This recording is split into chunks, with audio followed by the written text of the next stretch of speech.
Voilà. C'est où, Virginie?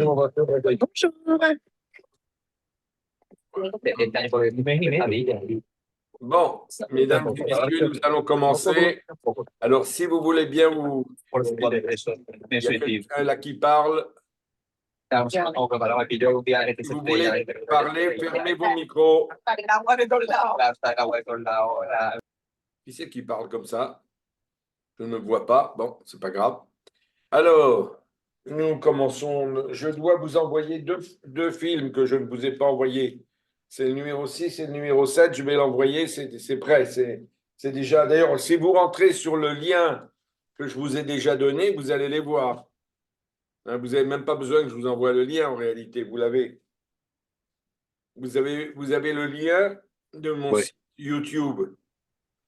Et donc, vous pouvez les voir. Vous n'avez même pas besoin que je vous envoie. Je l'enverrai aujourd'hui, mais ce n'est même pas la peine. Donc, il y a le 6 et le 7 qui sont là-bas, qui sont déjà placés. Bonjour. Nous avons commencé la semaine dernière. Bonjour Ephrat. Si vous vous souvenez bien, la semaine dernière, on a entamé une Mishnah. C'est la Mishnah qui ouvre le chapitre sur les 4 qui sont entrés dans le Pardès et elle nous dit, je ne vais pas revenir dessus, Endorshin. On n'interprète pas ou on n'expose pas certaines choses. Ces choses sont tout ce qui concerne l'inceste, on en parlera dans un moment, et la création du monde et l'histoire du char divin, le trône divin. Tout ça, on n'interprète pas ou on interprète avec de très grandes limites. C'est-à-dire qu'il y a une très grande censure a priori de ces textes. Or, on voit très bien, c'est ce que j'avais déjà démontré la semaine dernière, que cette censure, elle n'existe pas, ou elle est extrêmement minime. C'est-à-dire que les gens qui étaient capables d'affronter ce genre de texte, bah, ils n'avaient pas de problème pour l'affronter. Ils y allaient, même à des âges très jeunes, même avant l'âge de 20 ans. Donc, c'est ce qu'on voit au cours des siècles. On a parlé de Rabbi Moshe Chaim Luzzatto, le Macha, par exemple, la semaine dernière. Mais même les grands kabbalistes, dont le Rabbi Moshe Cordovero, le Hari, Rabbi Yitzhak Luria de Safed, de Tzfat, disaient que si quelqu'un est capable, ben, il peut l'aborder à un autre âge. Ce n'est pas une question d'âge, c'est une question de personnalité beaucoup plus. Et aujourd'hui, on va voir un des grands maîtres du judaïsme moderne, c'est le Rav Kook. Le Rav Kook, on en a parlé un peu la semaine dernière, quelques mots, j'ai dit sur le Rav Kook. Le Rav Kook était le premier grand rabbin d'Israël. Hein. Il a vécu une grande partie à la fin du 19e et surtout au 20e. Il est mort en 1935. Et il avait une vision très, très différente de la plupart des gens de son époque. Et je vous ai dit d'ailleurs que jusqu'à aujourd'hui, il y a des textes de lui qui sont censurés. Pardon, il y a Daniel Moreau qui téléphone, elle doit avoir un problème. Oui, Daniel. Ben, je sais, tu as le truc, là, tu as reçu le message? Oui, hier, ou je sais pas. Oui, alors regarde sur la guerre, pourquoi, et rentre-le par là. D'accord. OK? Merci. Tov, bye. Ok. Donc, il est encore jusqu'à aujourd'hui censuré. Une grande partie de ses écrits sont censurés. On ne les laisse pas se publier parce que comme il n'était pas exactement figé dans la norme de l'orthodoxie, bien qu'il soit un orthodoxe, 100%, mais dans ses concepts, il était très, très loin de l'orthodoxie. Alors, il s'avère que jusqu'à aujourd'hui, on a peur de laisser ses écrits, sa famille a peur de laisser ses écrits libres. Donc, il est censuré. Mais il nous dit tout de même, dans les dernières années, il y a des livres qui ont été publiés qui sont déjà beaucoup moins, qui ne sont pas censurés, ou presque pas, et qui nous apportent beaucoup d'informations sur le Rav Kook. Et un des livres les plus emblématiques du Rav Kook, qui a été d'ailleurs, bien entendu, censuré, c'est ce qu'on appelle le Orot HaKodesh, les Lumières de la Sainteté. Et c'est un livre extrêmement intéressant, qui est très difficile à lire. C'est un texte philosophique très concis. Vous comprendrez tous les mots en le lisant, mais vous ne comprendrez rien ce qu'il écrit si vous ne faites pas un effort intellectuel important. Et en plus, il faut comprendre quelles sont les clés de son langage. Parce que, comme tout bon philosophe, il a des clés, il a des codes. Hein. Si on ne connaît pas les codes, on a du mal à comprendre. Donc, il va nous dire sur ce qu'il appelle l'appel au secret. Endorshin, c'est le secret. Il y a des choses secrètes, il y a des choses qu'on ne dit pas, dont on ne parle pas, qu'on n'expose pas, qu'on n'interprète pas. Alors lui nous dit comme ça, lorsqu'un individu ainsi qu'une génération atteint cet état où son expression spirituelle est appelée à entrer en action, il lui devient alors impossible d'étancher sa soif impérieuse par un contenu limité, à moins que ce contenu lui-même ne le conduise vers un horizon large et libre. C'est-à-dire, il y a une génération, il parle de la sienne, où il y a une recherche spirituelle dans le monde. Et les gens ont un besoin de pénétrer dans cette spiritualité. Et ils n'arrivent pas à étancher leur soif, ils ont soif quand on limite leur connaissance. Et ils ont besoin d'aller vers un autre horizon qui est large et libre.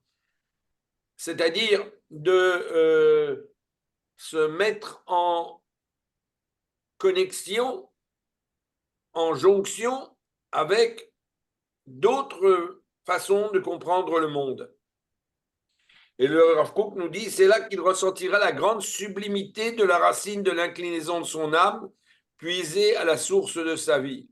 C'est-à-dire, il y a quelque chose dans son âme, dans l'âme de la personne, qui l'entraîne vers ça et où il va essayer de puiser à la source de la vie, c'est-à-dire dans les choses que le commun du mortel n'aborde pas. Finalement, là, il y a une violente attaque qui est dite avec beaucoup de précautions contre les détenteurs de la halacha. Parce que la halacha, on ne va pas au-delà de la halacha. Tout ce qui est important, c'est la loi, on ne sort pas de la loi. Or, le Rav Kook n'était pas du tout là-dedans. C'était très important pour lui, la loi. Hein. Il a écrit plein de livres sur la loi. Mais c'était pas la loi qui gérait sa pensée. La loi, c'était l'application de sa pensée. Alors, il nous dit comme ça. Dès lors, les mystères du monde, les secrets de la Torah, le secret de Dieu deviennent une exigence de la génération. C'est-à-dire que les gens essayent de comprendre de quoi est fait ce monde-ci. Qu'est-ce que c'est là, ce qu'on appelle la création? Qu'est-ce que sont les secrets de la Torah? Qu'est-ce qui se cache derrière le texte de la Torah tel que nous l'avons? Le secret de Dieu. De quoi qu'on cause, dirait l'autre. De quoi qu'on cause. Qu'est-ce que c'est Dieu? Ça devient une exigence de la génération. On essaye de comprendre ces choses-là.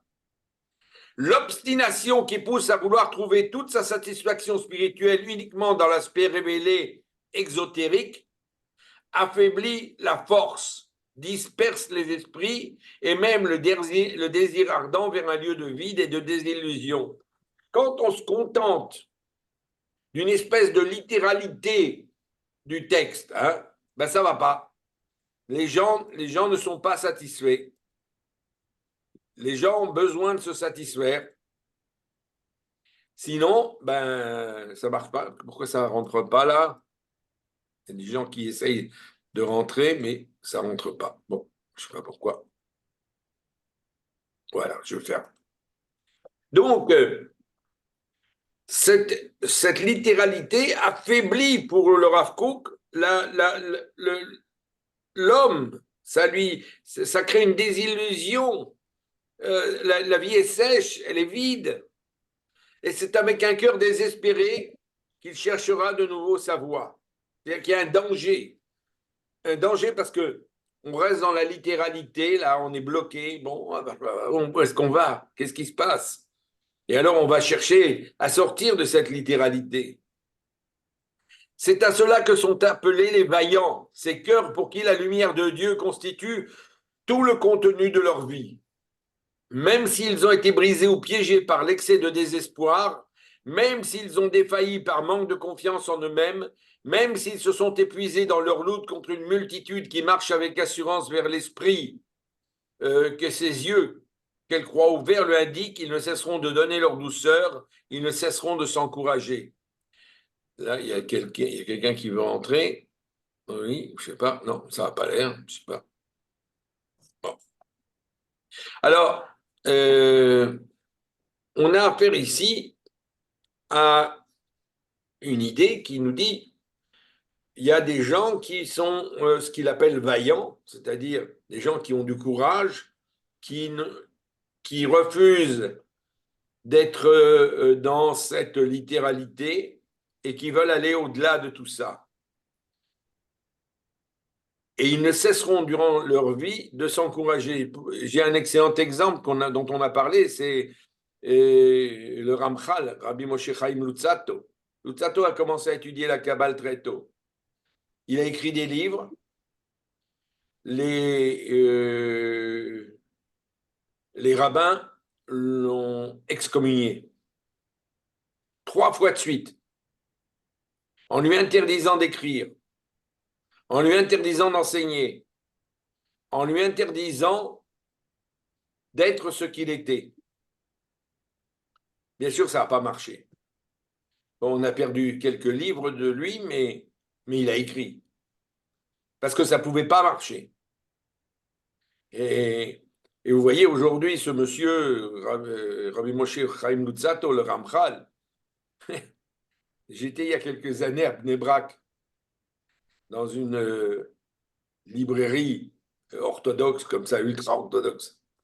Et je vois un ultra-orthodoxe qui sort un livre du Ramchal d'une étagère.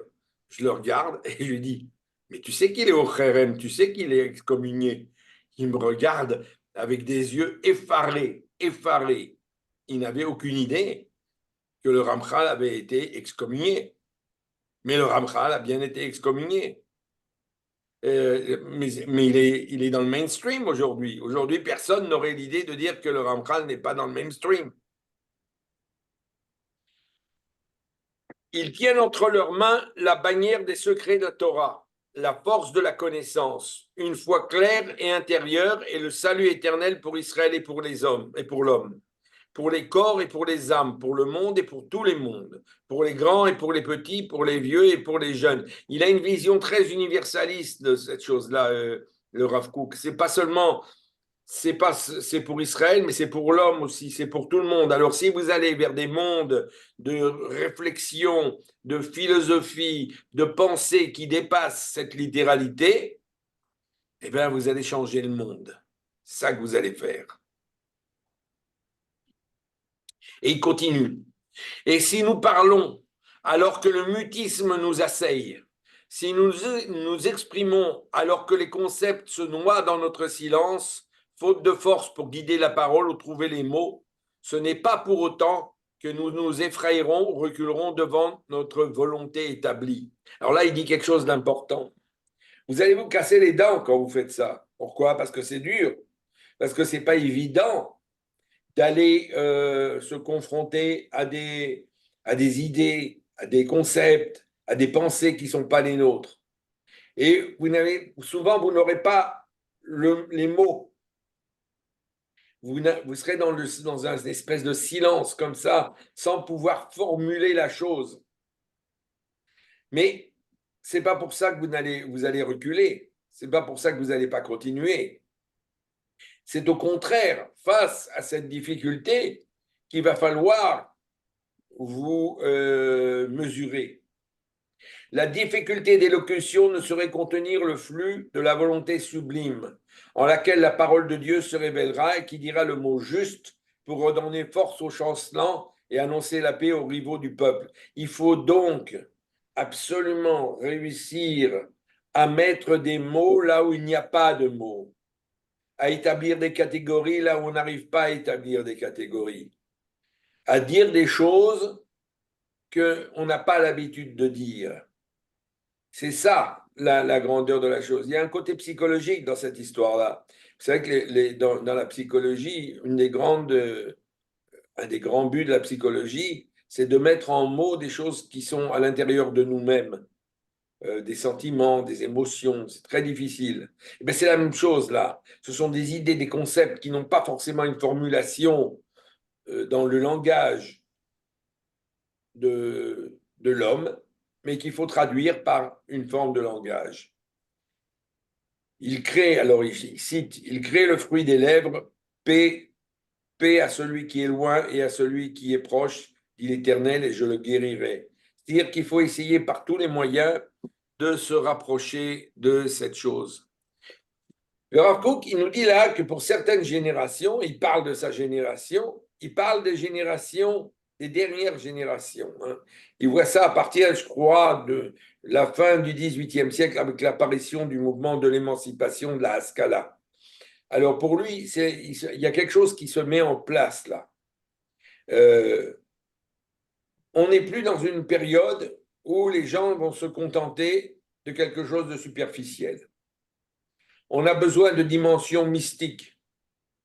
La Kabbale, la pensée profonde, la philosophie, ça permet de ne pas se dessécher, de ne pas être quelqu'un qui fait les choses parce que c'est écrit. C'est comme ça, point. Non.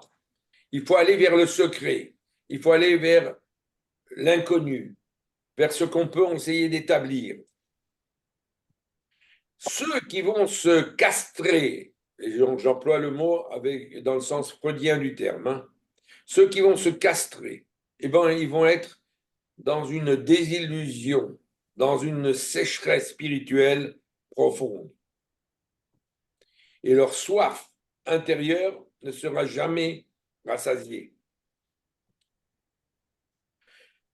Et ce qu'il faut, le principal outil face à ça, c'est la persévérance. Vous avez du mal à mettre des mots, vous avez du mal à exprimer des concepts, eh bien, ce n'est pas grave. Vous allez travailler et vous réussirez. C'est la persévérance qui va vous emmener vers ce chemin. Dans un autre texte, le Rav Kook nous dit comme ça, regardez, c'est vraiment un des textes qui aujourd'hui devrait être adopté par beaucoup de gens. Il nous dit comme ça, les ouvertures des portes de l'œuvre de la création, du Maaseh Bereshit, sont elles-mêmes les causes essentielles de l'ouverture des portes de l'œuvre du Char. C'est-à-dire, si vous voulez comprendre ce qu'est le Maaseh Merkava, c'était le monde de Dieu, vous devez d'abord commencer par le monde de la création. Et le monde du Char qui est l'illumination suprême, c'est là où vous accédez aux concepts, aux idées les plus élevées. Celle-ci adapte le sens et les volontés, les connaissances et les ressentis pour qu'ils s'attachent à la profondeur de l'idéal vigoureux, source de vie intègre et éternelle, jusqu'à ce que la vie marche avec force de sa sainteté pour vaincre totalement la mort et que le bien adoucira entièrement tout le mal. Alors, si vous voulez changer le monde, ben c'est par là que ça passe. C'est-à-dire qu'on se mettre à la recherche des concepts, des idées qui sont hors de la littéralité, hors de la banalité du quotidien, dans un monde mystique intérieur qui n'est pas formulé forcément par la mystique classique. Non, le Rav Kook, il ne parle pas du tout dans un langage de mystique classique. Il parle dans une mystique très, très moderne. Quand vous lisez le Rav Kook, vous êtes très loin des textes du Zohar. Vous êtes très loin, et pourtant il en est très proche. Mais il s'exprime un petit peu comme s'exprime un de ses précurseurs qui s'appelle Spinoza. Il parle un peu dans le même langage. Il parle dans le même langage que le Ramchal, Rabbi Chaim Moshe Luzzatto.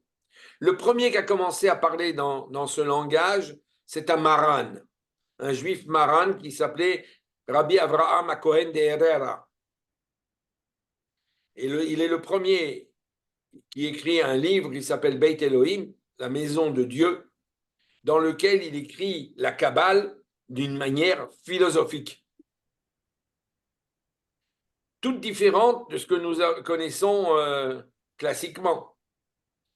Bien sûr, il y a les sphirotes, il y a tout ça, mais différemment. C'est dit dans un... C'est cadré, c'est structuré, alors que le Zohar n'est pas structuré. Hein. Le Zohar, c'est des textes qui sont les uns à côté des autres, là. On ne sait pas trop comment ça a été aménagé, tout ça. Excuse-moi, Raphaël. Oui. Comment s'appelle ce monsieur Raïm comment? Le Rabbi Abraham à Cohen de Herrera. Ah oui. Herrera. Il a été traduit en français d'ailleurs. Hein. Il y a une très bonne traduction en français. On se casse les dents hein, quand on lit ça. Même en français, on se casse les dents. Il y a un texte hébreu parce il a écrit en castillan, en langue locale. Et ça a été traduit. Ça a été traduit en français et ça a été traduit en hébreu. C'est remarquable comme travail, remarquable. Je vous invite à aller jeter un coup d'œil. Ça s'appelle Beit Elohim, la maison de Dieu. Donc, je continue. La conception intellectuelle, spirituelle, spirituelle suprême, tout comme elle parfait la volonté individuelle et affine le lien social, ouvre les sens matériels et spirituels à une connexion avec la réalité telle qu'elle est. C'est-à-dire que quand on arrive à sortir de cette littéralité, à rentrer dans ces concepts, où on s'attaque à la conception de la création, où on s'attaque à l'idée du divin, on s'attaque à un nouveau mode de pensée, eh bien, ça va nous mettre dans un nouveau rapport avec le monde ambiant. On ne va pas avoir la même attitude vis-à-vis du monde ambiant. Le Rav Kook l'a très bien dit. Un jour, il était avec un autre rabbin dont j'ai oublié le nom à l'instant, évidemment, qui était un de ses disciples. Et le disciple a arraché une herbe dans un champ. Et Rav Kook le regarde, il dit rien. Mais le disciple a très bien compris. Une herbe, c'est pas une herbe. Une herbe, c'est un monde. Une herbe, c'est lié à tout. C'est dans le tout. Il y a un tout. Il y a quelque chose qui dépasse de loin le simple concept d'herbe pour devenir un concept beaucoup plus sublimé. Alors, Quand vous oui, parlez du monde de la création, vous pouvez me donner la définition de ce que vous entendez? la création, ben c'est tout. C'est la nature, c'est la biologie, c'est la physique, c'est l'astronomie, c'est la médecine, c'est tout. Et le cosmos? C'est le cosmos, la cosmologie, bien entendu. Il va le dire, il va nous le dire d'ailleurs. Il va nous le dire. Rafi, le livre que tu as cité tout à l'heure, je crois me souvenir que le traducteur s'appelait Attali. Oui, c'est ça, Attali, tu as Et, raison. il est mort il y a une petite dizaine d'années. Moi, j'ai suivi ses cours à une époque à Tel Aviv. Exact, oui. Ouais. Alors, je vous invite à lire le livre. Hein, ça vaut si vous avez du courage, ça vaut le déplacement. Hein. Donc, alors sa richesse, son délice, sa beauté, son éternité se révèlent à elle. La vie au sein du corps devient large, pure, sainte et délicate, et la vie hors du corps et au-dessus de lui rayonne de tout son éclat. La spiritualité s'élève dans l'homme et dans le monde à chaque instant de sa vie. On a une autre vision du monde, nous dit-il, quand on n'a pas peur de s'attaquer à ces mondes-là. On a une autre vision du monde. C'est vers cette lumière bienfaisante, vers un tel regard sur cette obscurité que la sagesse de vie ordinaire appelle la mort, que le monde attend. Parce que pour lui, la mort, c'est aussi une partie de cette histoire-là. Hein. C'est pas quelque chose qui est... c'est pas la fin de la vie comme on nous le montre. Seules les pensées supérieures, jaillissant de la source suprême de la vie d'en haut, rendront au monde et à tout ce qu'il contient, et à toutes les âmes opprimées et nues, et à tous ceux qui résident dans les ténèbres au sein de corps malades et brisés, la force de leur vie et l'éclat de leur éternité. Seulement comme ça, vous arriverez à intégrer des choses que, a priori, sont assez sordides ou douloureuses. Et la paix des mondes ainsi que la splendeur des esprits pour toute chair se révélera à nouveau avec une majesté puissante au-dessus de toute parole et de toute pensée limitée. Donc, ce que fait le Rav Kook ici, c'est la réconciliation entre la science et la mystique.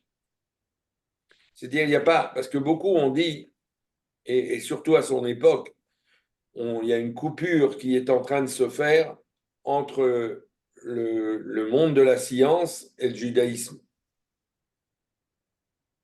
C'est deux mondes qui ne s'accordent plus. Alors qu'ils s'accordaient très bien. Hein. Vous demandez à Maïmonide ce qu'il pense de la physique, de la médecine, des mathématiques, il vous dira que ça fait partie du judaïsme, c'est une partie intégrale du judaïsme.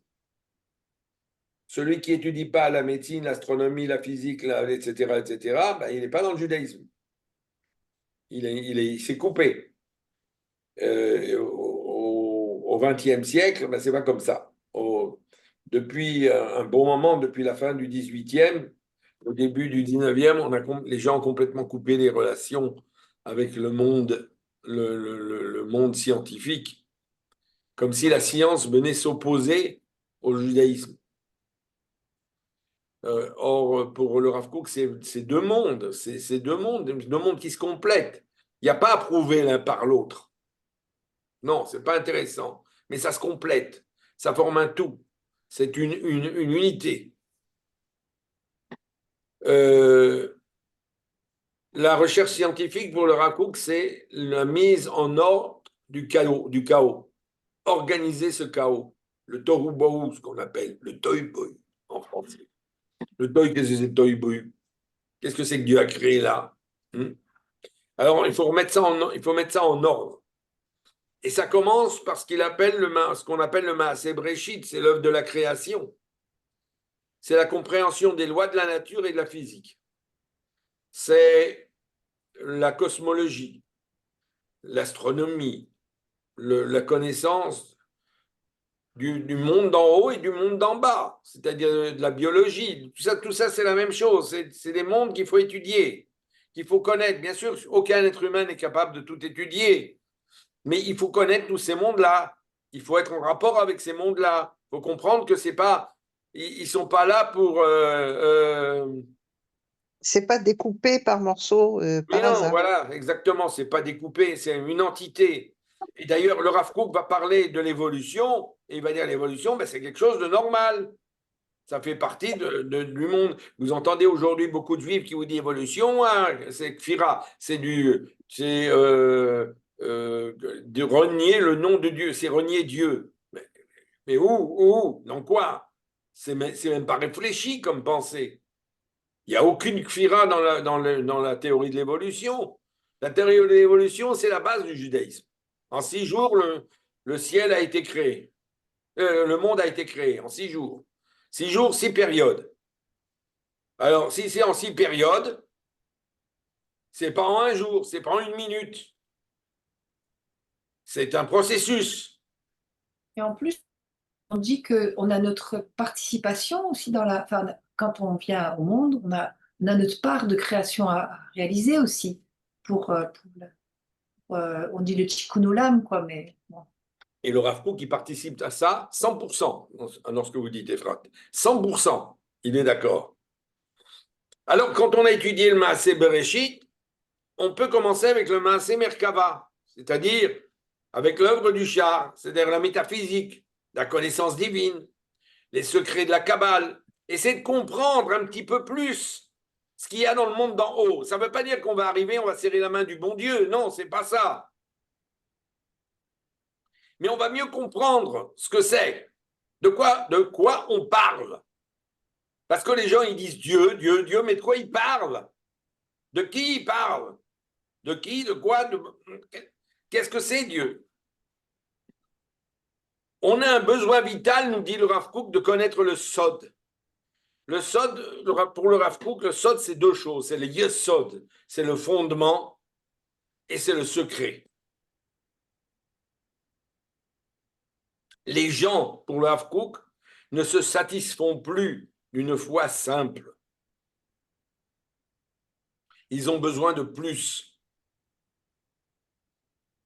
C'est d'ailleurs ce qui rend fou aujourd'hui le monde ultra-orthodoxe, parce que bien que beaucoup soient dans ce monde-là aussi, mais on voudrait que pour le commun des mortels, ils restent dans une structure bien fermée. Mais en réalité, même eux ne restent pas dans cette structure bien fermée. Quand vous abordez la littérature ultra-orthodoxe aujourd'hui, ben, vous dites, c'est pas aussi simple que ça.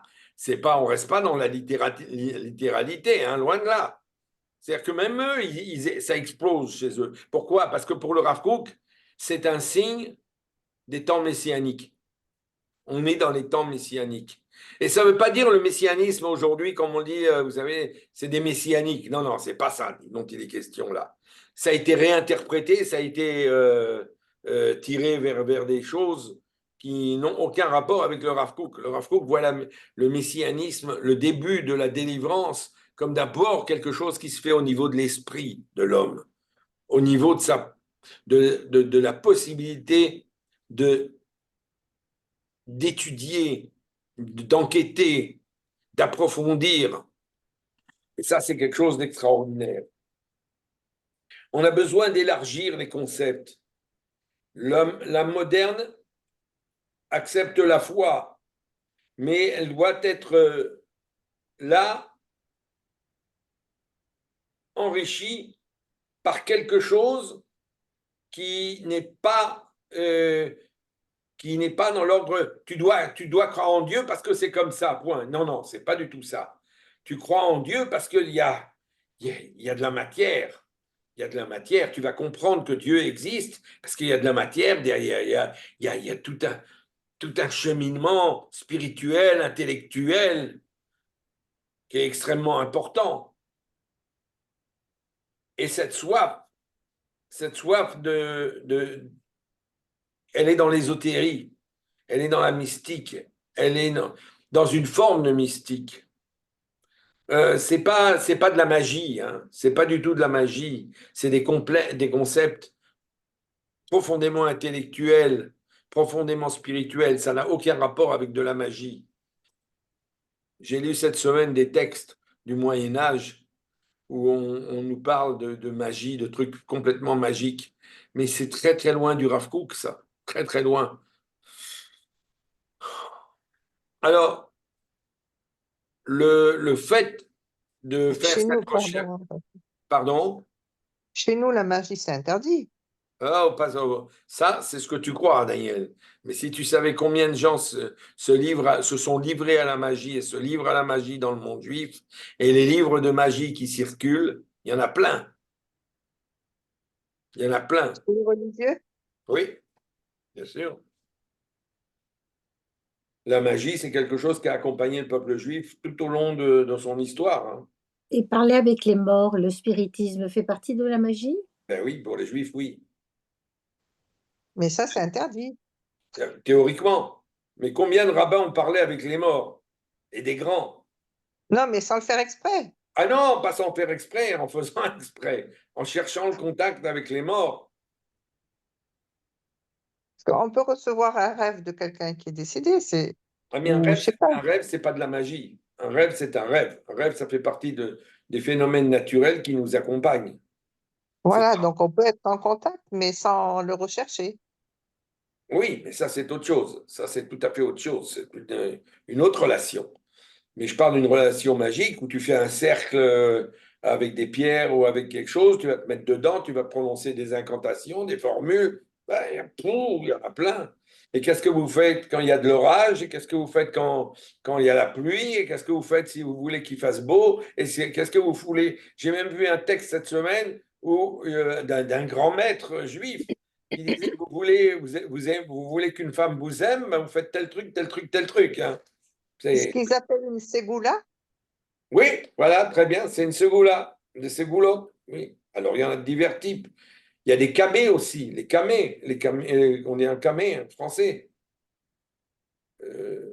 Quand on écrit une amulette, voilà, on dit en français caméa en hébreu. C'est une amulette. Ah. Des amulettes, il y en a plein, plein dans le judaïsme. Pour ci, pour ça, pour machin, oui, mais c'est pas de ça dont parle le Rav Kook, hein. Alors, vraiment pas. Alors, jusqu'au point où ils pensent que, certains pensent que la mezouza est une amulette, Oui, qu'elle oui. porte chance. Non, Alors que ben c'est non, pas du tout une amulette. ben non. Et ça n'a aucun rapport avec une amulette. Bien sûr, des gens. Il y a maintenant, j'ai vu des gens qui se font faire le Tanakh écrit le Tanakh en écriture minuscule dans une petite pierre. Ça, c'est très à la mode en Israël.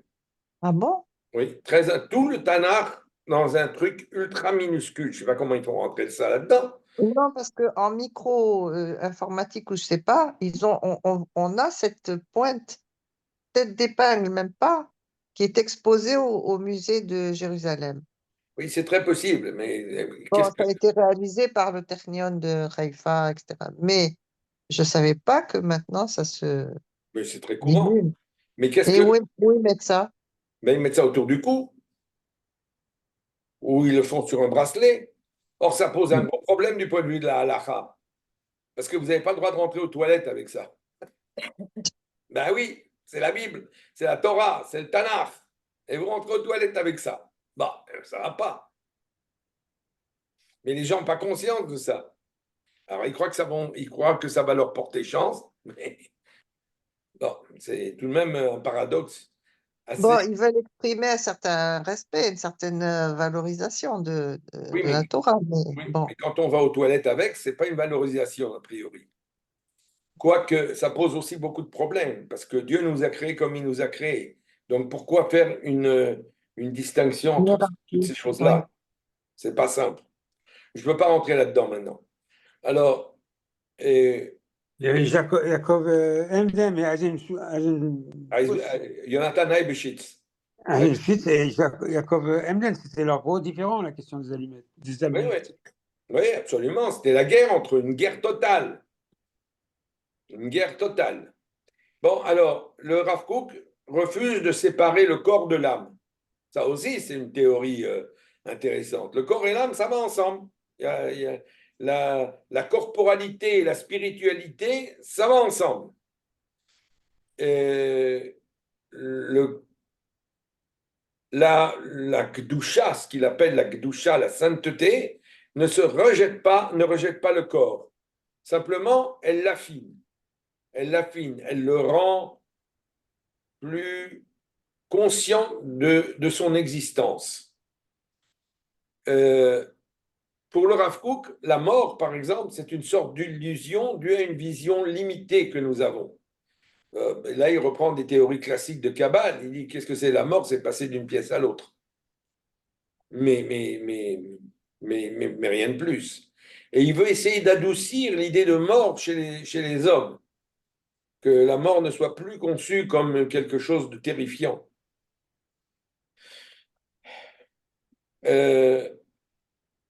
Le Rav Kook est très conscient de la souffrance de sa génération. Les gens ont perdu beaucoup leur identité. On parle de l'époque, il y a une époque c'est une époque d'assimilation très importante, à l'époque où il vit. les gens sont malades, il y a une souffrance physique, psychologique, il y a un manque. Et donc, pour lui, il faut essayer d'arriver à des pensées supérieures qui nous permettent de redonner force à ces gens qui sont dans l'obscurité, à ce vide intérieur qui existe. Et c'est ce qu'il appelle le salut éternel. Et ça dépasse la pensée limitée des hommes. Bon, ça je vous laisse, je ne vais pas le commenter. Alors, la première chose, l'un des interdits, l'une des censures que la Mishnah fait, c'est sur le Maaseh Bereshit, le secret de la création. La création du monde qui est créé en 6 jours, le repos du 7e jour, c'est-à-dire qu'on a le droit de lire ce qu'il y a dans la Torah. On ne doit pas s'y attarder, a priori. On ne doit pas essayer de le commenter trop. C'est tout. En 6 jours, le monde a été créé. Tatati, tatata, il a créé la lumière, il a créé les animaux, il a créé il a créé l'homme, etc. Or,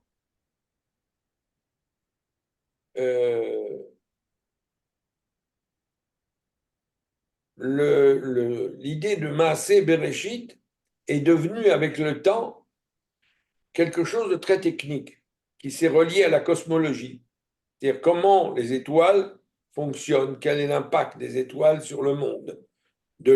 Entre astronomie et astrologie, il y a souvent une confusion que Maïmonide ne fait pas d'ailleurs. Maïmonide il dit on doit étudier l'astronomie, mais on ne doit pas étudier l'astrologie.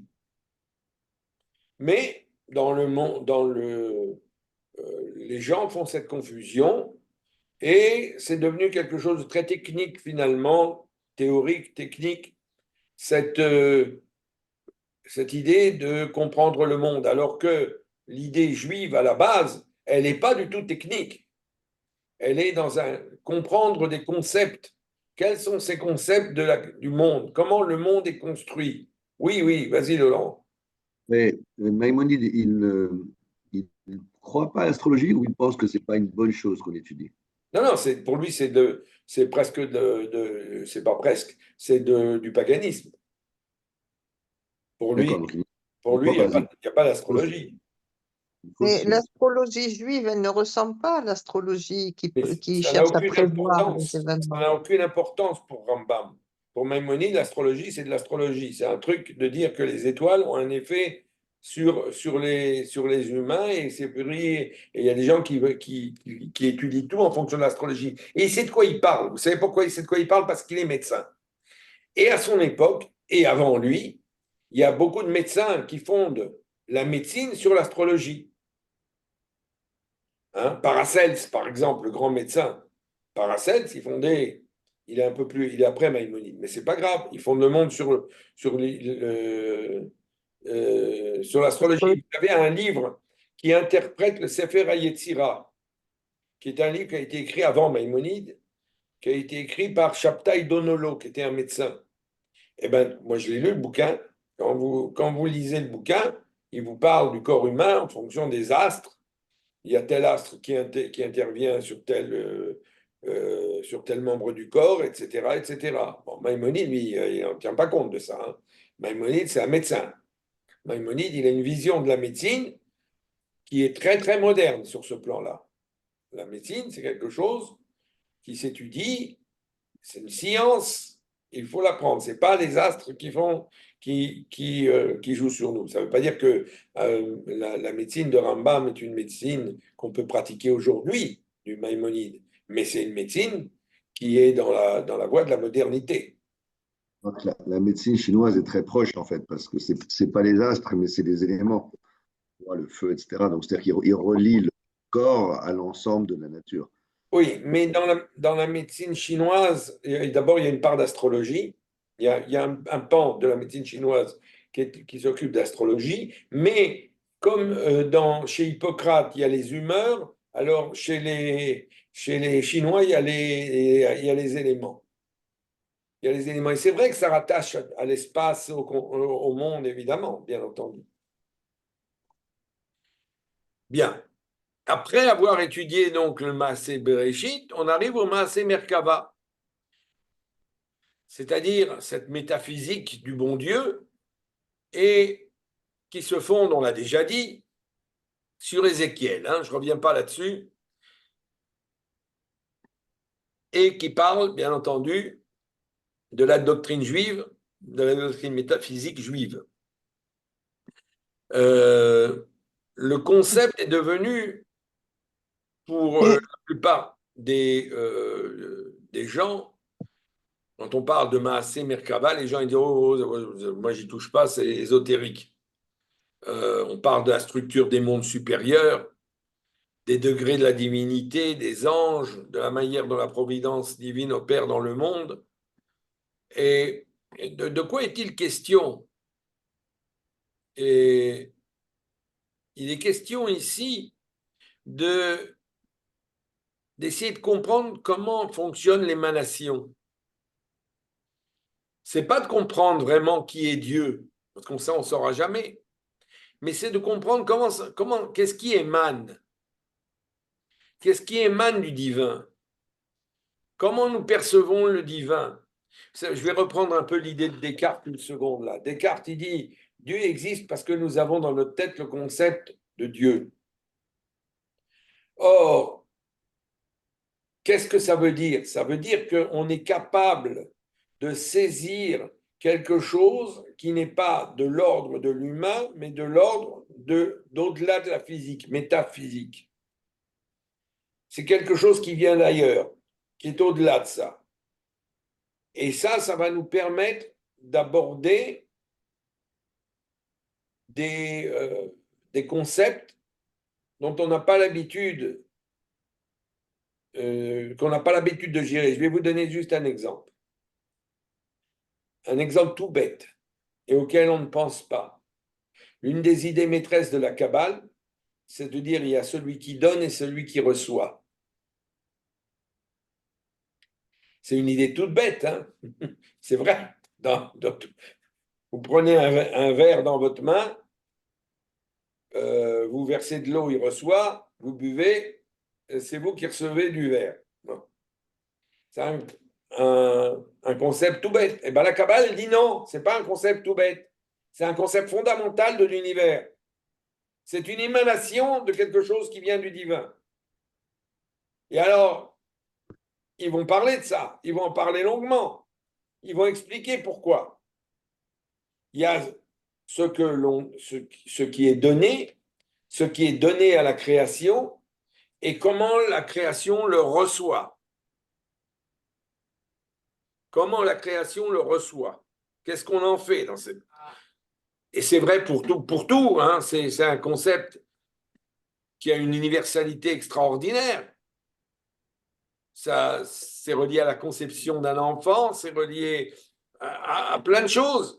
Donc, c'est bête comme chou et en réalité, c'est tellement profond.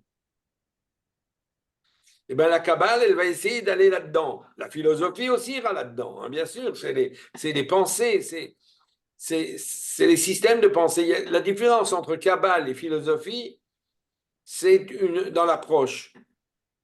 Mais tous les deux, ils sont sur le même terrain.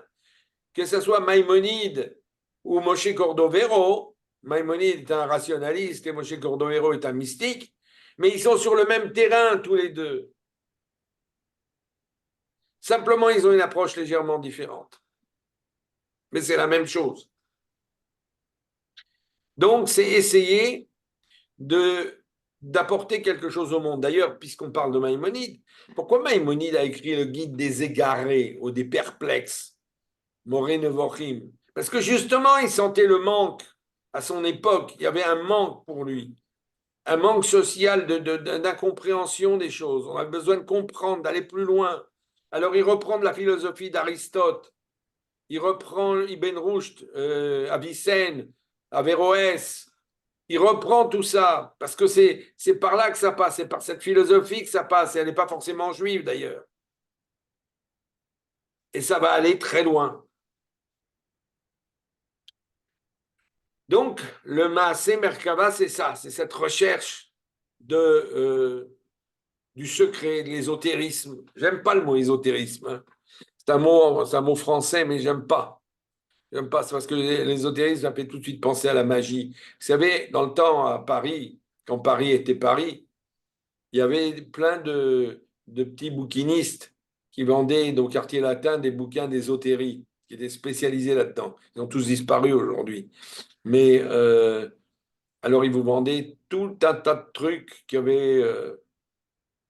certains étaient très importants, mais certains étaient complètement vides de sens, en essayant d'attirer les gens, achetez-moi ce livre, vous verrez ce qui va se passer.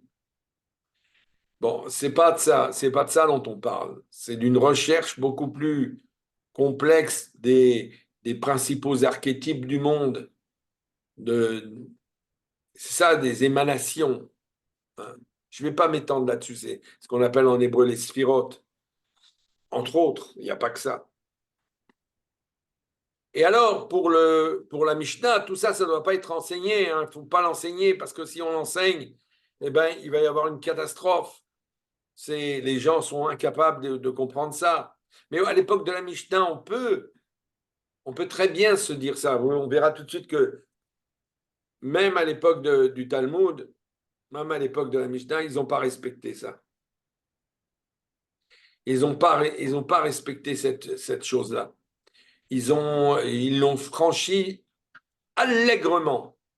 Au contraire, c'est comme si on leur disait, vous savez, ça me rappelle toujours Dieu qui dit à Adam, tu ne mangeras pas du fruit, hein, tu ne mangeras pas du fruit. Eh ben, la première chose qu'on va faire, si on n'a pas le droit d'interpréter, c'est d'interpréter. C'est la première chose qu'on va faire. On va courir pour interpréter. Parce qu'on en a un besoin interne, parce que c'est des gens, c'est pas des gens qui se contentent d'un quotidien, de leur petite halakha. On doit faire comme ci, on doit faire comme ça, un certain cérémoniel du quotidien. Non, ça va beaucoup plus loin. Et ça, c'est quelque chose d'assez important. Maïmonide, qui est un rationaliste, va prendre le Massé Merkava non pas comme quelque chose de mystique, mais comme de la métaphysique. On va essayer de comprendre l'existence de Dieu, des anges, de l'âme, de l'intellect. On va essayer de comprendre ce que c'est. Alors, je ne veux pas vous dire qu'il y a beaucoup de livres qui ont été écrits à l'époque où on parle de la Merkava, c'est-à-dire entre le 4e siècle avant et le 4e, 5e siècle après, où il y a des choses, des textes qui sont complètement, pour nous, ésotériques dans le sens de incompréhensible presque. Il faut beaucoup de travail pour les comprendre. Parce que la plupart du temps, ces textes sont hermétiques. Codé? Codés, on pourrait dire codés, hermétiques en tout cas. Hermétiques. Oui. Je ne sais pas si vous avez déjà entendu parler de l'hermétisme, qui est une théorie qui est très proche d'ailleurs des théories juives, finalement, bien que très éloignée. Mais ça touche à ces mondes-là, on touche à d'autres mondes. Alors, Maïmonide, lui, comprend Massé Merkava comme, on va s'attacher à la métaphysique, on va essayer de comprendre la philosophie métaphysique. Dans les courants de Kabbale, dans les courants du chassidisme du XVIIIe siècle et du chassidisme rhénan, c'est-à-dire du XIIe siècle, on essaye de comprendre le monde au travers de ses émanations.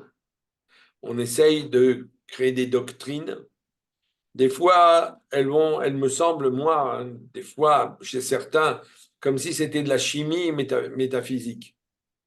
On essaye de rassembler les trucs qui se relient. Pourquoi l'un se relie à l'autre? Pourquoi, par exemple, Gvura va se lier à Od, et Od va se lier à Yesod, et Yesod à Tiferet?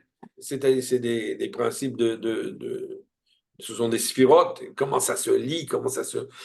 Ça me paraît être une espèce de chimie qui n'est pas forcément très attirante pour moi, mais il y en a d'autres qui l'expriment d'une autre façon, tel le Rav Kook, par exemple, Il y a un grand spécialiste du Rav Kook, pas seulement du Rav Kook, de la Kabbale aussi, qui a dit que tout ce qui était écrit dans le Rav Kook, c'était une reprise du Zohar d'une autre façon.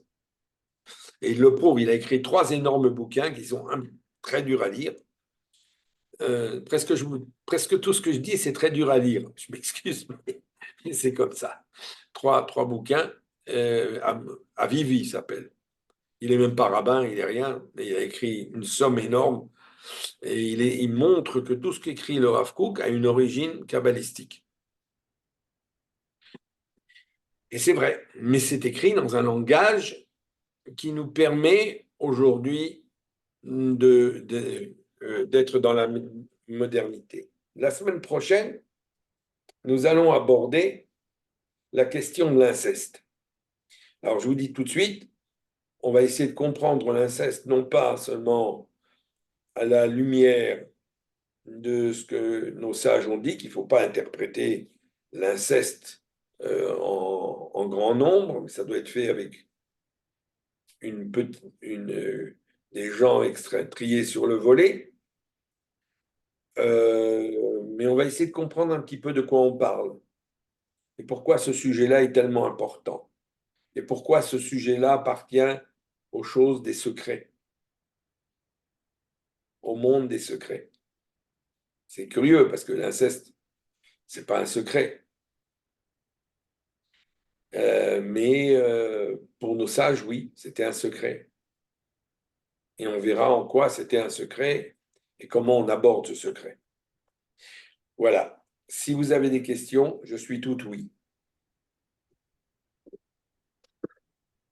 Moi, j'ai toujours entendu dire que le Rav Kook était un prophète et qu'il avait été en relation avec le divin. Alors, les prophètes ont disparu il y a 2000 ans, plus que 2000 ans même, avec la constitution du canon biblique. Il n'y a pas de prophète. Enfin, on dit qu'il n'y a pas de prophète. Dire que le Rav Kook est un prophète, c'est dire quelque chose qui est très loin de nous. On ne sait pas ce que c'est qu'un prophète finalement. Mais dire que c'était un homme inspiré, il n'y a aucun doute là-dessus. C'était un homme inspiré, mais il y en a eu beaucoup des gens inspirés. Il y a eu beaucoup, beaucoup de gens inspirés dans l'histoire. Moshe Chaim Luzzatto est un homme inspiré. Spinoza est un homme inspiré dans un autre domaine, mais il est inspiré. Il y a beaucoup de gens inspirés qui ne sont pas forcément juifs. Il y a Einstein, oui, Einstein, bien entendu, est inspiré, évidemment. Et il y en a bien d'autres. Des gens qui ont... Après que la prophétie a disparu, est resté ce qu'on appelle le Ruach HaKodesh, l'Esprit Saint. Moi, ce que j'appelle l'Esprit Saint aujourd'hui, c'est cette faculté qu'ont certaines personnes à créer quelque chose. Par exemple, un poète, il a comment on dit ça? Il est Inspiré. inspiré. Oui. Non, il y a un autre mot. Il est inspiré. Les gens inspirés, ben, très souvent, sont des gens qui ont ce Ruach HaKodesh d'une certaine façon, à leur façon. Et donc, les poètes, les écrivains, les peintres, Les créateurs, oui. tous les gens de l'art, ça ne signifie pas qu'on est un sadique, un juste, mais ça signifie qu'on est un homme qui a une inspiration. On a quelque chose, et quelque chose qui va rester pour l'humanité, enfin pendant une certaine période, tant qu'on s'en souviendra, jusqu'à ce qu'on ne s'en souvienne plus. C'est intéressant de voir que le terme inspiration, c'est comme inspirer, expirer. C'est intéressant parce que c'est dans l'échange entre l'émetteur et le récepteur, on pourrait imaginer que ceux qui sont inspirés, c'est ceux qui arrivent à avoir une ouverture pour bien recevoir tout ce qui peut être reçu. Et donc, ils peuvent percevoir même des messages qui, pour d'autres personnes, seraient complètement opaques ou impossibles ils ne sont pas perméables à cela. Voilà. Exactement.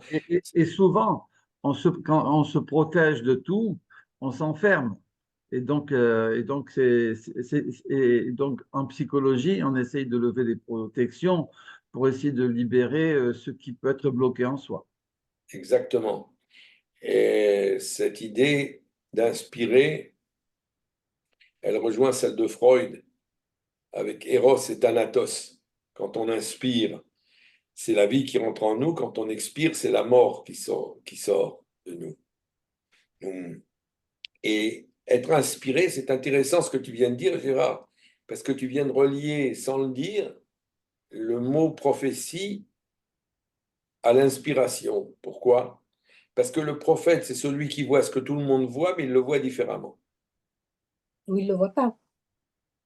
Pardon? Ou le monde ne le voit pas. Il le voit pour lui. Il le voit pour lui, mais d'autres ne voient pas. Ah, pas forcément, ou il voit autre chose.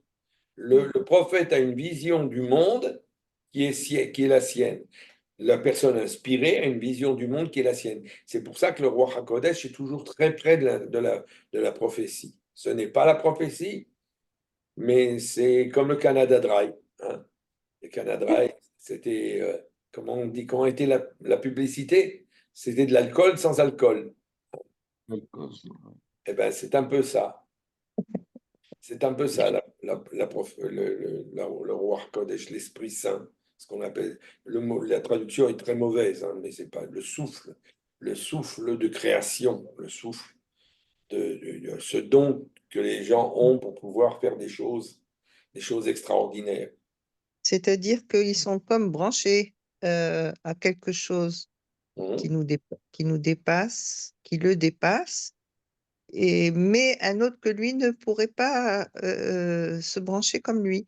Voilà. Exactement, exactement. Et d'ailleurs, vous remarquerez très souvent que les gens branchés, comme tu dis, Daniel, c'est des gens qui ne peuvent pas se débrancher. Hein. Ils sont électrisés par ce qu'ils ont dans la tête, dans ce qu'ils veulent faire. Et ils vont créer envers et contre tout. Rafi, j'ai raté le 5e et 6e cours que je vais voir en replay. Là, par exemple, tu viens de passer Rav Kook. Tu dis qu'il a une façon différente de voir le Merkava que des autres. Mais tu vas... Parce que là, tout ce que tu as dit, c'est qu'en gros, il donne des généralités sur ce qu'est cet état de connaître des choses qui ne sont pas littérales. Mais est-ce qu'il a donc écrit ou développé, lui, sa vision à lui? Qu'est-ce que ça représente le char? Et est-ce qu'on va le travailler? Est-ce que c'est Non, accessible? on ne va pas rester sur le Rav Kook, parce que le cours, ce n'est pas sur le Rav Kook, c'est sur les 4 qui sont après dans le jardin. Oui, Donc, mais justement, mais ça pourrait se faire. Ça C'est pourrait accessible, écrit? C'est compréhensible? En français, je veux dire. En français, je ne sais pas s'il a été traduit en français, le Rav Kook. Vous pouvez essayer de voir, hein, je ne sais pas s'il y a des livres du Rav Kook en français. Moi, j'utilise... Oui, on en trouve notamment dans la communauté Emouna. Ils éditent les livres du Rav Kook en français. Oui, il faudrait voir comment c'est traduit. Il faudrait oui, voir de quelles éditions ils ont pris les textes. Il y a un livre du Rav Kook que je conseille s'il est en France. S'il est en français, j'en doute. C'est ce qu'on appelle les Shmona Kfatsim. Ah. Les Shmona Kfatsim, les huit. Attends, il y a eu un arrêt, Rafi. Oui, alors je dis, Mais que je vous conseille. il y a un livre que je vous conseillerais, mais je ne suis pas sûr qu'il soit en français. C'est ce qu'on appelle les Shmona Kfatsim. Les Shmona Kfatsim, c'est une série de cahiers, comme ça. C'est gros, hein, où il y a des aphorismes, c'est par petits paragraphes, comme ça, où il sort ses idées. Parce que le Rav Kook écrivait comme ça, il écrivait constamment tout ce qui lui passait par la tête, tac, tac, tac. Alors, c'est des sujets comme ça, il faut... Association d'idées, écriture automatique. C'est pas une écriture automatique, c'est une écriture très pensée, très réfléchie, mais de choses de la vie, de ce qu'il voyait, de ce qu'il comprenait. Ah, ça me revient. Il y a un cours, je crois, dans Midreshet Yehuda avec le Rav Uziel. Oui, il y a beaucoup alors, de Cherki aussi, ils donnent des cours Le sur Rav En français, Tout en ça, français. et tout ça, ça passe par des prismes. Hein. Tout ça, ça passe par des prismes idéologiques. C'est-à-dire, c'est pas le Rav Kook, c'est le Rav Kook à la sauce de. La plupart du temps, c'est à la sauce de son fils, du Rav Tzvi Yehuda. Et le Rav Tzvi Yehuda avait une peur bleue que les ultra-orthodoxes mettent le Rav Kook au Cherem, à l'index. Il a été à l'index d'ailleurs. Ne nous leurrons pas, il est à l'index. Mais aujourd'hui, ça s'est un peu atténué. Vous trouverez à Bnei Brak des livres du Rav Kook, ce qui était impossible il y a 30 ans, 40 ans. Est-ce qu'ils sont difficiles à comprendre? Très, très. Le Rav Cherki est spécialisé pour traduire les textes du Rav Kook le dimanche matin sur Orod Vekelim. Oui, mais vous pouvez l'écouter parce que c'est intéressant. Hein. Dans tous les cas de figure, c'est intéressant. Ça vaut le. Et puis, Cherki, il sait très bien parler. Hein. Et il a une connaissance très, très large des choses. Donc, c'est intéressant de l'entendre parce il dit des choses sur le Rav Kook tout de même qui sont très ouvertes parce que le Rav Kook n'était pas un homme fermé. C'est un homme très, très ouvert. Et on a un jour, en Israël, il y a encore à l'époque du Rav Kook, on a proposé que les femmes aient le droit de vote. Et le Rav Kook s'y est opposé farouchement.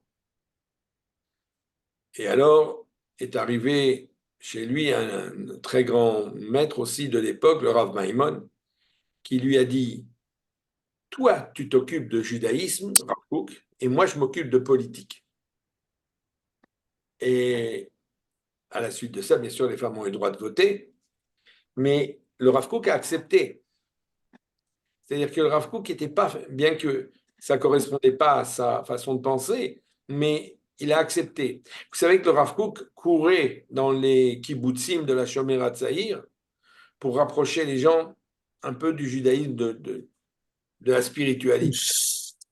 Il n'arrêtait pas il était en contact. D'ailleurs, cette grande théorie, c'était que la délivrance d'Israël ne viendra pas des religieux, mais viendra des non-religieux. C'était sa grande théorie, ça. Évidemment, ça faisait scandale chez les orthos. Hein. Mais pour lui, c'était comme ça. C'était le monde non religieux, c'est celui qui va sauver le monde religieux parce que le monde religieux est dans une stagnation épouvantable, ce qui n'a guère changé. À l'époque du Rav Kook, il y avait un autre Rav extrêmement important dont je ne parlerai pas ici, mais qui était le Rav Ashlag, le Baal HaSulam. Le Rav Ashlag, le Yehuda Ashlag, qui était un peu plus jeune que le Rav Kook, il est mort dans les années 50, le Rav Kook est mort en 35. Le Rav Ashlag a écrit le commentaire du Soulam sur le Zohar. C'était la première fois que quelqu'un donnait une traduction du Zohar qui était plus ou moins à la portée des gens. Plus ou moins, hein. C'était parce que c'est pas facile à comprendre non plus le Soulam. Mais il apportait quelque chose de nouveau et il disait, quand on est dans la stagnation, quand on y pensait exactement comme le Rav Kook, quand on est dans un monde comme ça qui est clos, qui est fermé, qui manque d'ouverture, eh ben, allez étudier la Kabbale. Rafi, Oui. si je peux me permettre, là, je fais un peu de pub. Là. Il y a quelqu'un qui s'appelle Marc Abitbol sur Midreshet Yehuda. Il fait une série de cours sur Shlach, sur le Soulam, sur le commentaire du Zohar. Ouais, ça mérite d'être écouté. Hein. Il est où, ce prof? Midreshet Yehuda. On t'entend On pas, peut Marc, trouver tu as fermé ton micro. On peut trouver dans YouTube. Marc, ton micro est fermé. Il n'entend pas. Ça. Ah, Bon. qui c'est qui Abitbol. peut? Voilà. Alors, le Rav Ashlag, c'était aussi quelqu'un de très révolutionnaire comme ça, parce que mettre le Zohar à portée de la main des gens, c'était pas évident. Hein. Je me rappelle, c'est personnel ce que je vais vous raconter. Et chez nous, bien entendu, chez mes parents, le Zohar ne serait jamais rentré. Enfin, livre comme... à la synagogue où je priais, il y avait une petite pièce au fond avec plein de livres. Et il y avait le Zohar. Et un jour, j'ai pris un Zohar dans la main. Et évidemment, c'est interdit. Donc, je vais aller voir. Et j'ai été voir. J'ai pris le bouquin. J'ai ouvert. J'ai ouvert à la première page, le premier tome, première page. J'ai lu les premières lignes. J'ai lu le commentaire du Soulam qui était en dessous. Je me suis dit, je comprends rien. Je comprends rien. Et c'est ça finalement qui m'a provoqué un petit peu à essayer de voir un petit peu ce que disaient les ésotéries juives. C'est là que j'ai commencé. Et puis aussi le chassidisme, parce que j'avais tendance à aller toujours vers les livres du chassidisme. Il y avait particulièrement quand j'étais jeune un rabbin chassidique qui m'influait, dont j'avais beaucoup entendu parler. C'était Rabbi Levi Yitzhak de Berditchev. Et alors j'ouvre le bouquin, j'ouvre son bouquin, ça s'appelle le Gdushat Lévi, la sainteté de Lévi. Et dedans, je vois le mot Shefa. Le mot Shefa, c'est l'abondance. Et le mot revient, il revient, et encore revient, l'abondance de Dieu, l'abondance divine, etc. Et moi, je ne comprends rien. Alors, je vais voir mon père, je lui dis, qu'est-ce que c'est la Shefa? Et mon père, il me dit, la Shefa, c'est l'abondance. Et j'étais tellement insatisfait de la réponse, il a fallu que je voir ce que c'était que la Shefa. Shefa, c'est un moussa, c'est un concept kabbalistique. C'est ce qu'on reçoit de Dieu. C'est le don, c'est ce qu'on nous donne. On donne. C'est le flux, oui. C'est ce flux qu'on reçoit. Mais abondant, abondamment. C'est abondant, c'est très, très abondant. Tout ce qui vient du flux, le mot chesed, par exemple, c'est l'abondance, cette abondance qu'on reçoit. Eh ben, ça m'a pris un petit moment à comprendre toutes ces choses-là. Je me suis dit, waouh, waouh, il y a tout un monde là dont j'ignore tout et qui me plaisait beaucoup plus que le monde de la littéralité, de la halakha, de la dialectique talmudique, du pile-poule, où un tel a dit comme ça, un tel a dit comme ça, et l'autre dit comme ça, et l'autre dit comme ça, et comme ça, bon, ils disent tous. Et so what? Qu'est-ce qu'il y a derrière? Qu'est-ce que ça signifie? Pourquoi on reste là? Pourquoi on reste dans cette littéralité? Il faut aller plus loin. Et depuis, ça fait quelques bonnes générations que j'ai commencé à lire sur ces questions-là, à m'y intéresser de plus en plus. Voilà. Vous connaissez Salomon? Est-ce que vous connaissez Salomon Ben Zaken? Non? Qui est ce monsieur? Il a écrit Occurrence juive et je trouve que c'est hyper intéressant. Occurrence juive Et c'est très intéressant, je trouve, la façon dont il présente les choses aussi. Oui. Je crois qu'il est un peu kabbaliste aussi. Oui. Moi, je ne suis pas kabbaliste. Oh là là, je ne suis pas kabbaliste. Non, mais je ne dis pas qu'il est kabbaliste, mais il aborde des notions de kabbale dans son livre. Oui, dès qu'on touche un peu à des idées un peu plus profondes, on va tout de suite toucher ou la philosophie ou la kabbale. Après, vous dites que vous n'êtes pas kabbaliste, mais la kabbale, c'est le fait de recevoir.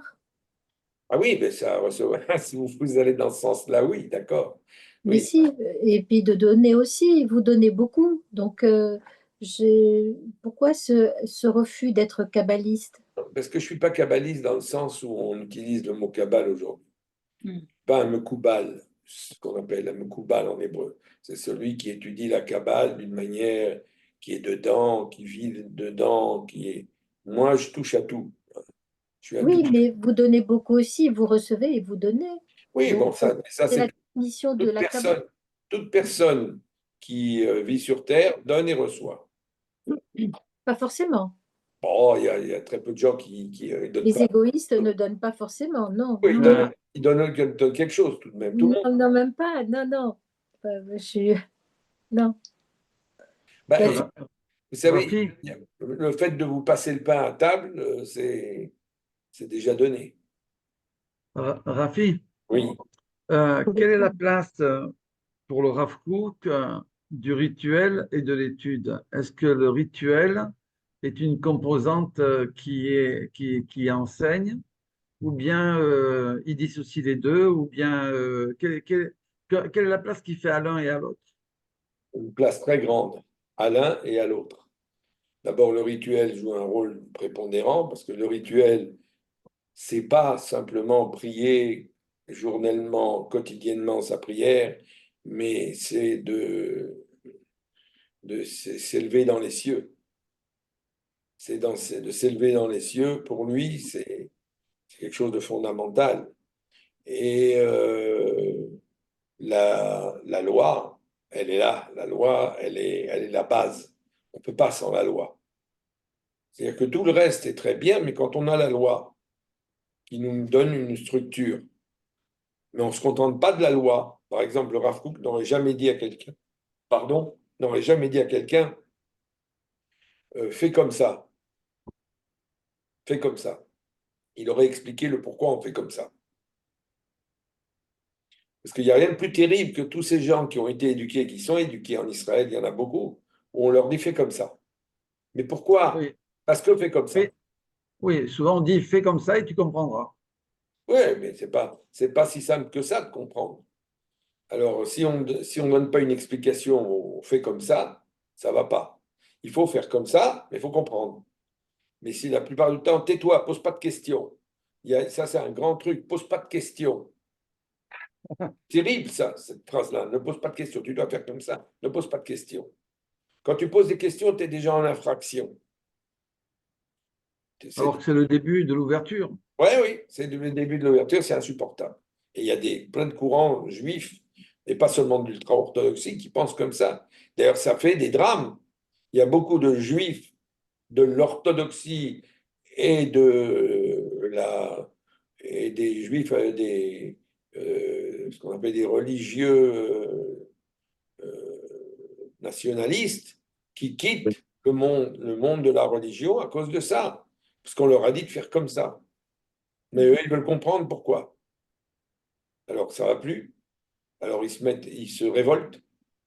Mais à ce moment-là, ils n'ont plus accès non plus au pourquoi, très souvent. Parce qu'ils se sont révoltés. Ils sont sortis. Ils ont dit tout ça, c'est de la bêtise.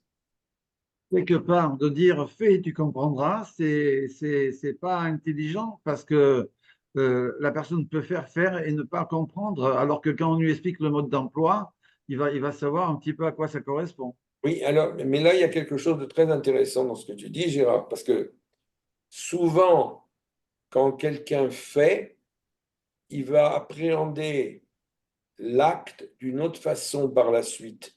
C'est-à-dire, par exemple, on va t'enseigner toutes les lois de Shabbat, comment tu dois faire Shabbat, mais si tu n'as jamais fait de Shabbat, ça reste très théorique. Alors que si tu passes par l'action, ça va entraîner une autre compréhension de la chose. Il faut être dedans pour comprendre. C'est très dur quand on n'est pas dedans de comprendre. Quand on fait les choses, on les ressent différemment. On les appréhende différemment. Marc, ton micro est fermé. Pourquoi il veut parler, Marc? Oui, il est en train de parler, mais son micro est fermé. Il exprime très bien, mais on ne comprend pas ce qu'il dit.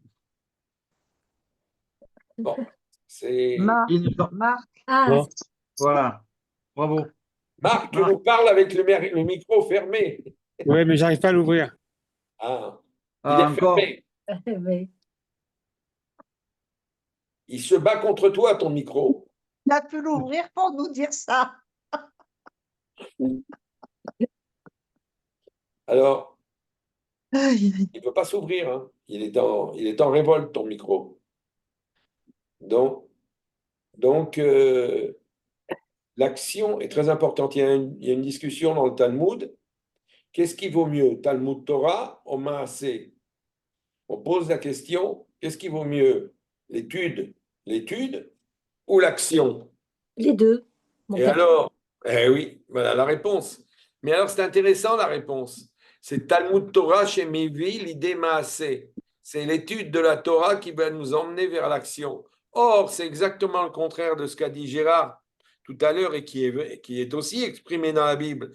Nous ferons et nous comprendrons. Naase venishma. Voilà, c'est ça que je voulais dire, c'est tout. Non, c'est ça que je disais. Naase venishma, nous ferons et nous comprendrons. C'est la seule fois dans le judaïsme où on va dire ça. C'est une fois, c'est ponctuel. Mais le reste du temps, c'est Talmud Torah chez Méville et Démassé, l'étude de la Torah qui amène vers l'action. Parce qu'il faut comprendre ce qu'on fait. Quand on va faire l'action, on va percevoir des choses qu'on n'avait pas perçues dans la théorie. Et ça, c'est très important. Et c'est vrai, c'est l'expérience. C'est la théorie de l'expérience. Marc, je crois que tu peux pas contrôler ton micro parce que tu as les écouteurs. Ok, Il faut que tu merci. débranches. Bon, de toute Voilà. façon, voilà, merci. Alors, il faut absolument avoir une expérience. Le phénomène empirique est très important. Il n'y a rien à faire. On peut pas si on ne passe pas par l'empirisme. Vous savez, on établit une théorie en chimie ou en physique. Ben, si on ne l'expérimente pas, ben, ça reste une théorie. Quand on l'expérimente, on va découvrir tout un tas de trucs. Mais ça fait partie de la vie, hein, ce que vous dites, comme faire un gâteau. Si on ne fait pas les essais du gâteau, ben, on ne peut pas savoir. Exactement, je suis tout à fait d'accord. C'est comme ça. Quand on fait tout, c'est la vie. C'est un des principes de la vie. Vous voyez, Simone, vous touchez à des choses qui sont de l'ordre de la métaphysique, là. Pas de la blague, hein? Moi, ça me fait penser à la danse aussi. On ne peut pas apprendre en lisant un livre. Exactement, de la même façon. De la même façon. Tout, c'est comme ça. Tout, tout, tout. On a besoin de passer par une action. Je regrette que vous êtes passé par les séphirotes parce que ça fait partie un petit peu du mode de vie. Toutes les 10 séphirotes du Rav Kook, c'est quand même Pas du intéressant. Rav Kook. C'est pas du Rav Kook. Les sphirotes, Non. ça remonte extrêmement loin. Les premières séphirotes vont être dans le Sefer HaBahir. Ah oui. Un livre très, très ancien, le livre de la clarté, qui est traduit en français d'ailleurs. C'est un livre Oui. très, très ancien, Il est très court et très magnifique. très court. Oui. Alors, c'est là, Quelques pages. en réalité, le Sefer HaYetzira, il commence à parler de ça. Le Sefer HaYetzira, encore avant le Sefer HaBahir, il parle de ça, le livre de la création. Il en parle, mais pas autant. C'est moins. Et puis avec le Zohar, ça va être, alors là, la grande illumination des sphirotes. Les sphirotes, c'est les émanations du divin. Il y en a 10. C'est quelque Oui, chose. mais ça ouvre l'imaginaire aussi, ça ouvre pour se représenter qu'il y a des forces, mais qui existent en nous. On a des points de repère en nous, des Exactement. forces contradictoires qu'il faut harmoniser. Et comment on fait pour les faire jouer avec telle nuance, pour créer autre nuance. Et voilà, et juste pour retrouver l'harmonie. C'est comme la peinture, comme les couleurs. Ouais, comme en couture, des couleurs, en mélangeant celle-ci avec celle-ci, tu vas obtenir ceci. Donc là, c'est une façon, par exemple, comment être équilibré entre la rigueur et la bonté. Alors, trop de bonté, ça va vers quoi? C'est pas terrible non plus. Et quel dosage avec la justice et la rigueur qui elles-mêmes peuvent être, si elles sont extrêmes, si elles sont pas contrebalancées par la bienveillance, l'indulgence, etc., qu'est-ce que ça donne? Et voilà. Et donc, on joue, c'est comme un clavier, c'est comme un nuancier, et on joue avec tout ça, on apprend à jouer en nous-mêmes. C'est comme une psychanalyse à la limite. Mais oui, c'est très proche. C'est très, très proche. Il y a dans cette idée-là, il y a le monde. Il y a en haut, en bas, à droite, à gauche, Ça centre, circule, le en milieu, plus la c'est en symétrie, mouvement, la dissymétrie, mais, tout ça, mais tu vois, c'est là-dedans. quand tu regardes la biochimie, mon ex-mari, ben, il voyait les trucs, il les voyait, comment ça circule, voilà, en mouvement, en vie, vivant. Et Absolument. donc, il voyait tout ça circuler. Alors, bien sûr, pour le commun des mortels, bah, c'est pas évident de voir tout ça circuler. Déjà, Moi, pour aller en ligne droite, je regarde en arrière pour savoir comment revenir. Mais alors, quand tu regardes tout ça en mouvement, il faut avoir un bon sens de l'orientation. Dans la nature, il n'y a pas de ligne droite, n'importe comment. Mais non, si, tu as des zones d'équilibre qui sont importantes à chaque niveau et tout ça, en Oui, haut, en bas, horizontal aussi. Ah, c'est bien fait, c'est merveilleux. oui. Quand on rentre là-dedans, c'est merveilleux, quoi. C'est un monde. D'abord, c'est un monde. J'ai toujours trouvé, en lisant le Zohar, qu'il me parlait très souvent de choses toutes simples, Oui. banales, et qui n'étaient absolument pas banales. Et qui sont fondamentales. Des fondamentaux, ce qu'on appelle aujourd'hui, c'est un mot à la mode. Les Ouais. fondamentaux. Il y a des fondamentaux. Ouais. Ah, wow! Ah oui, Ouais. j'avais pas pensé à ça, tiens. Mais intéressant. Et donc, tout le conte de l'Homère, à partir du deuxième jour de Pessah jusqu'à Shavuot, ben, qui c'est qui va imaginer ça quand tu es dans un lycée français et que tu n'apprends rien, finalement, de rien? Si tu apprends, pas ces choses-là, tu apprends autre chose. T'apprends, bon, après, ça te permet de comprendre, mais après, si on ne te présente pas ça un jour ou l'autre, tu passes à côté. Oui. Mhm. Absolument. Mais on passe toujours à Alors, côté de quelque chose, hein. Nous passons tous oui, à côté de quelque oui, chose. oui, bien sûr. Mais tu vois, le Rav Kook, tel que je le comprends, tel que je le perçois en ce moment, présenté par les différents rabbins francophones, c'est plutôt son aspect sioniste qui est mis en valeur. Oui, Absolument, ça, absolument. il était très sioniste, très nationaliste, mais dans un sens, pas dans l'extrémité. Oui, Et c'est visionnaire. C'était très, oui, oui, c'était pas du tout, c'était un monsieur qui avait une vision de l'État juif, qui soit une vision d'un État modèle. C'était très loin il serait un peu triste aujourd'hui, je crois. Oui. Il serait un peu triste. Bon, Bon. Merci. Merci Rafi, merci tout le monde. on se revoit la Merci, semaine prochaine. Merci beaucoup. À la Merci. semaine prochaine. À la semaine prochaine. Merci Bye bye. beaucoup. À la semaine prochaine.